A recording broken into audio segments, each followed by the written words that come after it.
Assalamualaikum warahmatullahi wabarakatuh. Salam sejahtera untuk kita semua. Apa kabarnya anak-anak? Semoga dalam keadaan sehat walafiat ya. Ibu ucapkan selamat datang kepada siswa-siswi kelas 1 SDN Semanan 02 Petang. Selamat bergabung bersama keluarga besar SDN Semanan 02 Petang. Perkenalkan, nama ibu adalah Siti Hodijah atau biasa dipanggil dengan Ibu Siti atau Ibu Dijah. Ibu mengajar di kelas 5B. Hari ini ibu akan menerangkan tentang pendidikan karakter. Selamat memperhatikan.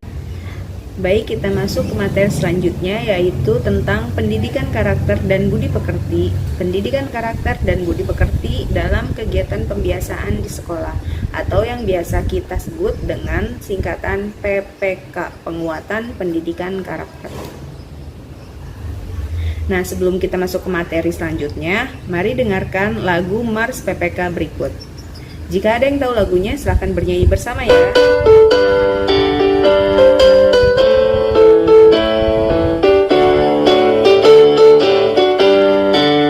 Gerakan nasional revolusi mental, membangun karakter generasi gemilang, menuju kebangkitan generasi emas bagi manusia Indonesia.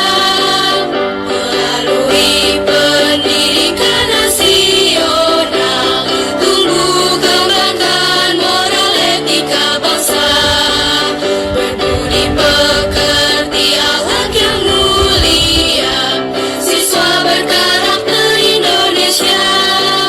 Religius hidupnya, nasionalis jiwanya, integritas jadi tujuannya. Mandiri hidupnya, gotong royong semangatnya, persatukan bangsa Indonesia.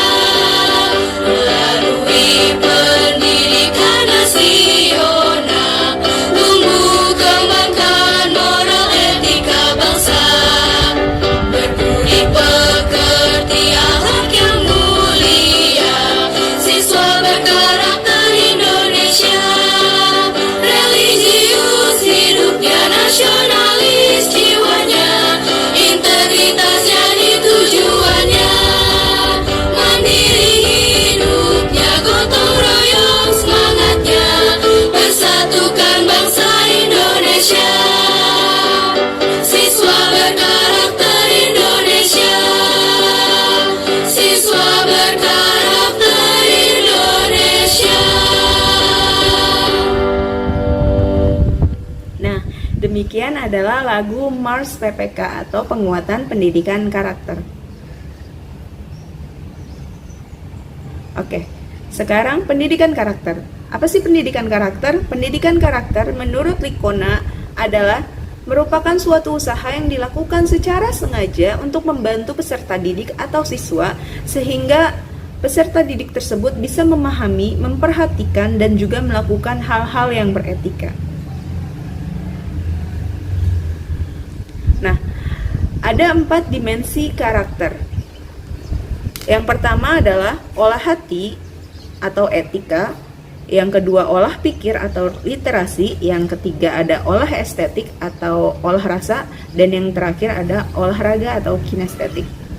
Olah hati itu berhubungan dengan kerohanian yang mendalam, beriman, dan bertakwa kepada Tuhan Yang Maha Esa. Jadi lebih ke keagamaan. Kemudian ada olah pikir atau literasi, itu berhubungan dengan keunggulan akademisnya. Jadi berhubungan dengan pola pikirnya tentang pembelajaran dan pembelajar sepanjang hayat. Jadi yang berhubungan dengan pembelajaran. Kemudian ada olah rasa atau estetik, itu adalah yang berhubungan dengan integritas moral, rasa berkesenian dan berkebudayaan, lebih ke rasa berseninya tinggi. Dan terakhir ada olahraga atau kinestetik yang berhubungan dengan jiwa yang sehat dan mampu berpartisipasi aktif sebagai warga negara. Misalnya seperti ikut kejuaraan olahraga, ikut kejuaraan sepak bola, dan lain sebagainya. Nah, dari tadi dimensi pendidikan karakter, ada olah hati, olah pikir, olah rasa, dan olahraga itu banyak sekali nilai karakter yang terkandung di dalamnya.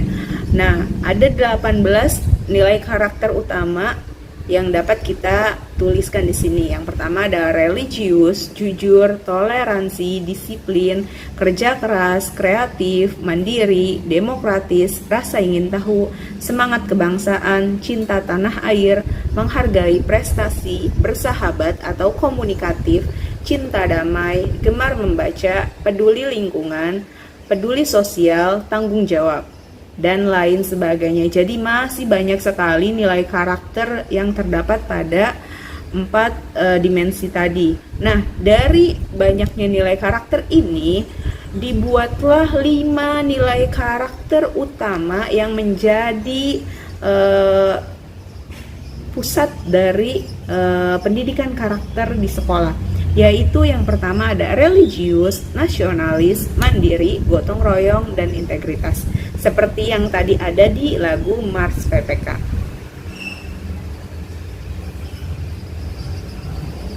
Nah, ini dia 5 nilai utama karakter prioritas PPK, penguatan pendidikan karakter. Itu yang pertama ada religius, integritas, nasionalis, mandiri, dan gotong royong. Kelima nilai utama karakter ini bukanlah nilai yang berdiri sendiri, melainkan nilai yang berinteraksi satu sama lain. Jadi dia berintegritas satu sama lain, bekerja sama satu sama lain, kemudian berkembang secara dinamis dan membentuk keutuhan pribadi yang solid. Jadi nggak bisa hanya religius atau hanya nasionalis saja. Jadi harus kelima-limanya tergabung menjadi satu, menjadi pribadi yang utuh. Baik, sebelum kita masuk ke materi selanjutnya, marilah kita melemaskan jari dan pikiran dengan melakukan video senam jari berikut. Mari kita lakukan bersama-sama.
Sudah gimana? Sudah agak lebih fresh? Kita masuk ke materi selanjutnya tentang 5 karakter PPK.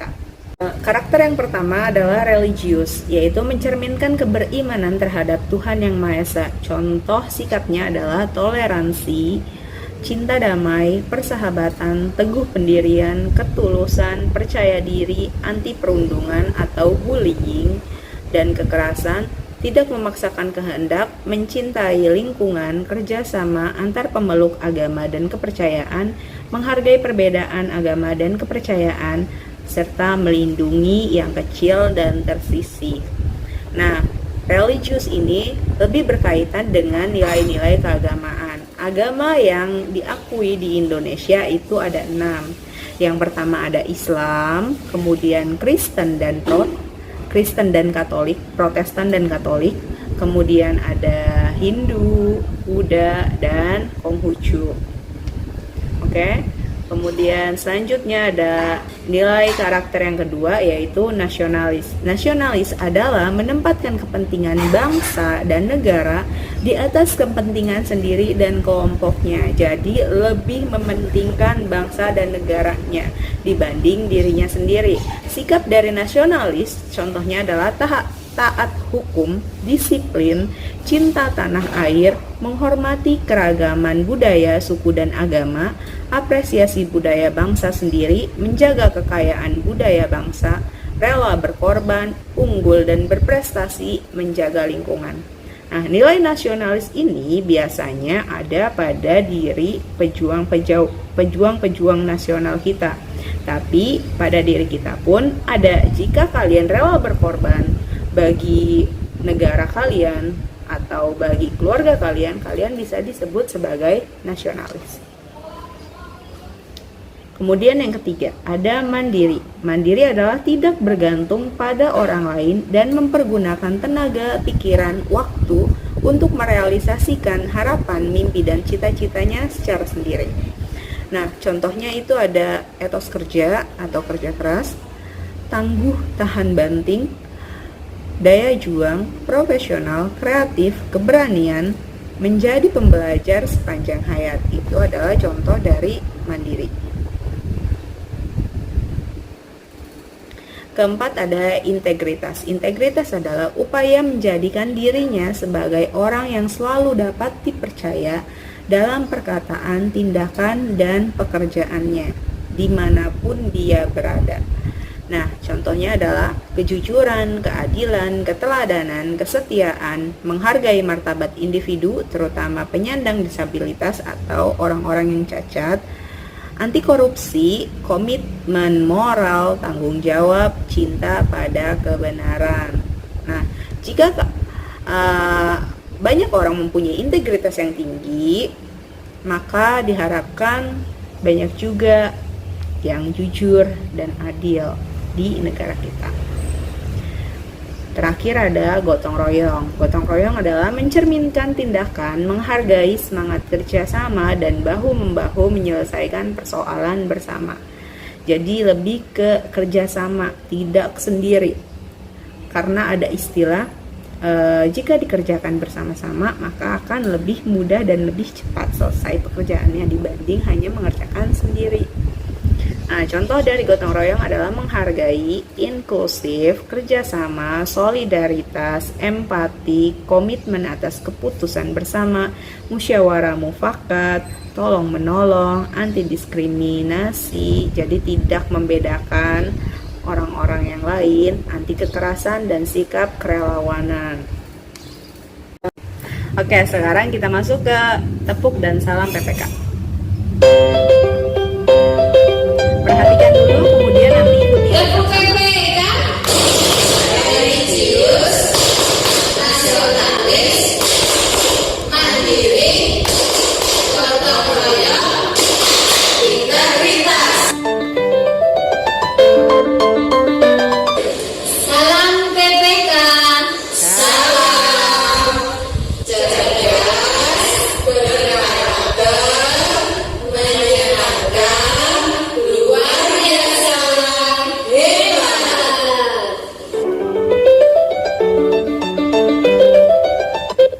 Kita coba sekali lagi ya. Siap ya?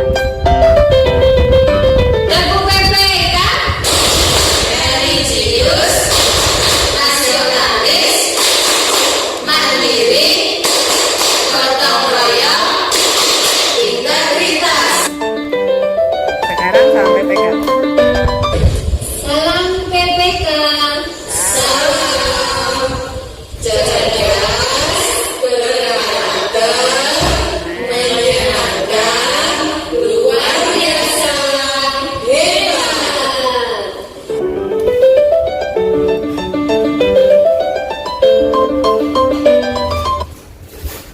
Nah, integritas Tripusat Pendidikan. Jadi dari sekolah, masyarakat, dan keluarga, ketiga-tiganya harus saling bersinergi atau terintegrasi, bekerja sama, saling bahu-membahu untuk mewujudkan pendidikan berkarakter siswa. Sekolah, masyarakat, dan keluarga adalah ekosistem pendidikan yang harus bersinergi. Jadi harus bekerja sama, saling bekerja sama untuk masing-masing melakukan integritas untuk melakukan pendidikan karakter bagi siswa. Di sekolah ada guru, di masyarakat ada komunitas atau tetangga, misalnya teman, kemudian di keluarga ada orang tua, kakak, nenek, atau paman yang ada di keluarganya.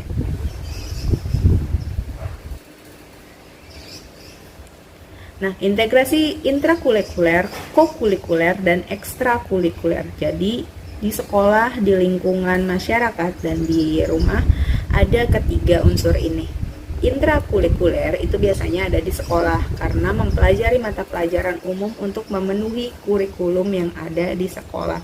Nah, karena kita sekarang sedang masa pandemi, jadi kita melakukan pembelajarannya secara daring di rumah atau sebutannya PDR, belajar dari rumah. Nah, kokurikuler itu adalah kegiatan untuk memperdalam kompetensi dasar pada kurikulum. Jadi kalau intrakurikuler itu pembelajaran dari misalnya buku paket, kalau kokurikuler itu yang lebih dalam dari buku paket, misalnya melakukan percobaan atau pengamatan di lingkungan sekitar. Nah, seperti itu kokurikuler. Nah, yang ketiga ada ekstrakurikuler. Ekstrakurikuler itu adalah kegiatan untuk mengasah bakat dan minat siswa serta keagamaan. Misalnya kalau di sekolah kita ini ada pramuka, ada marawis, ada tari, dan lain sebagainya. Atau mungkin yang di luar ada yang ikut SSB, sekolah sepak bola, seperti itu. Nah, contoh kegiatan pendidikan karakter itu bisa kita lihat. Misalnya kalau yang di sekolah itu ada kegiatan intrakurikuler seperti tadi belajar. Kalau di sekolah kita belajar di kelas, kalau sekarang sedang masa pandemi kita belajar di rumah. Kemudian ada intrakurikuler, kokurikuler, dan ekstrakurikuler. Nah, kemudian selain dari yang di sekolah, ada juga non-kurikuler atau pembiasaan pendidikan karakter di sekolah. Contohnya ada upacara bendera, karena kita sekolah siang. Biasanya upacara benderanya itu saat hari-hari besar, seperti misalnya saat 17 Agustus kita upacara bendera, seperti itu. Kemudian menyanyikan lagu-lagu wajib dan daerah. Nah, di setiap buku paket nanti ada contoh-contoh lagu wajib dan daerah. Nanti akan diajarkan oleh gurunya masing-masing ya. Kemudian ada membaca buku non pelajaran, misalnya buku cerita, buku dongeng, dan lain sebagainya, selain buku pelajaran yang diberikan oleh sekolah. Biasanya ada di perpustakaan atau kalian bisa beli sendiri di online shop dan lain sebagainya. Dan ada juga refleksi dan doa bersama sebelum dan sesudah pembelajaran. Dan saat masa pandemi biasanya dilakukan sholat duha pembiasaannya. Kalau saat di sekolah biasanya pembiasaan doa bersama itu sesaat sebelum dan sesudah belajar, saat masuk kelas, dan sebelum pulang sekolah. Kemudian ada juga sholat berjamaah di musola, karena kita di sekolah itu ada musola. Nah, kemudian yang terakhir ada pendidikan karakter dengan orang tua. Karena Senin sampai Jumat itu kita sekolah, kita belajar di sekolah. Sabtu dan Minggu adalah waktunya kita berkumpul bersama keluarga di rumah. Tuh, jadi Sabtu Minggu dilakukan sebagai pendidikan karakter dengan orang tua. Biasanya seperti pergi jalan-jalan atau berkumpul bersama keluarga, hanya sekedar mengobrol bersama. Jadi sempatkan waktu bersama keluarga walaupun hanya sebentar. Baik, demikianlah penjelasan Ibu tentang materi pendidikan karakter.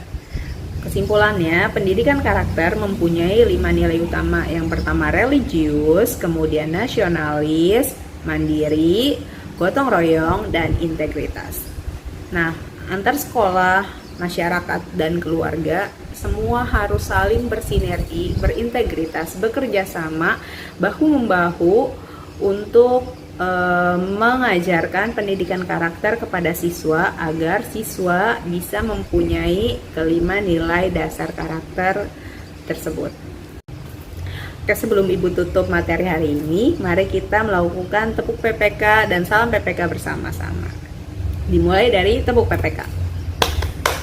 Tepuk PPK. Religius, nasionalis, mandiri, gotong royong, integritas. Salam PPK. Salam cerdas, berkarakter, menyenangkan, luar biasa, hebat. Hebat untuk kalian semua. Nah, karena kita masih belajar di rumah saja, Ibu harapkan kalian tetap semangat ya dalam belajar. Dan ingat selalu 3M. Memakai masker, mencuci tangan, dan menjaga jarak.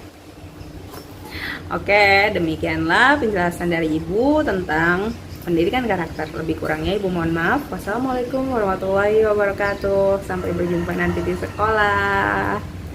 Sehat-sehat ya.